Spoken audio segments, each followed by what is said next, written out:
Presidente yan. Kaya magtiis muna tayo dahil kila Congressman Saldico na inuna yung mga kalokohan. Aba pinabayaan din naman ng Executive Department. 3 years, 2023, 2024, 2025, 1.47 trillion in diversion, in insertion, pinabayaan din ng Executive. Tapos ang maghihirap ngayon, yung mga kababayan nating babahain sa susunod na taon.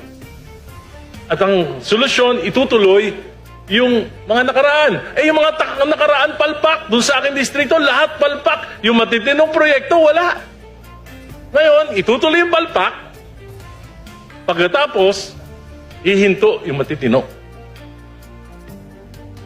I do understand where the President is coming, but there must be also some sense of reason in providing funds for these flood control projects. Alam niyo po, dami nagte-text sa akin, Kong Egay, ayusin niyo naman yung baha dito sa aming lugar.